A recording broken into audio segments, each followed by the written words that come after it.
As we do every week, who are you, where are you, and what does your protest sign say today? Oh, and you there on the internet, you are not off the hook.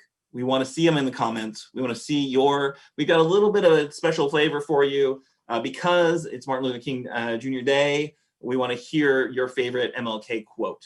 So that's what we're doing for our signs tonight. So I'm Aaron, I'm coming to you from Charlesburg on Lexington's southeast side. My sign says, "The curse of poverty has no justification in our age." So I am Samantha Jean Moore, and I am hailing from Cadiz, Kentucky, holding it down for the western part of the state. And my quote from Martin Luther King Jr. is, "Injustice anywhere is a threat to justice everywhere."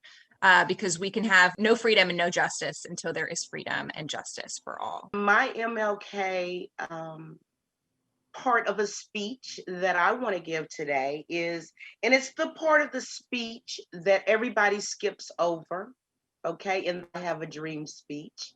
And it says this. It says, "We can never be satisfied as long as the Negro is the victim of the unspeakable horrors of police brutality." Straight from Dr. Martin Luther King Jr. himself. Very brilliant man, a man that made his mark all across the world. But when we have this holiday, this one day a year to commemorate his memory of love and peace and all of these great things, you're very, very right, Aaron and Samantha, that we need to be very honest about who he was. And in my household, from the time you come out of the womb, you learn about these monumental Black people that made such a contribution to society. And Dr. Martin Luther King was no wimp, and he wasn't like turn the cheek all the time. And he was very, very much considered a radical. And those that participated with him were considered radicalized. He believed in socialism. He believed in the government giving back to the people so that the people could have a living wage. He always talked and preached about a living wage for everyone and not the other way around, that you have a certain percentage that has the money. And because no one ever receives that livable wage, we all live in a certain type of poverty.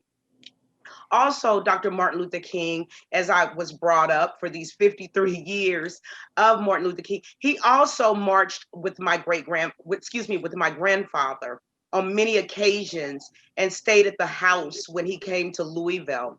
So they were very good friends, and I learned a lot about Dr. Martin Luther King also from my grandfather, who was a radical in his day, in his time. So we must understand at that time, nobody would have liked him.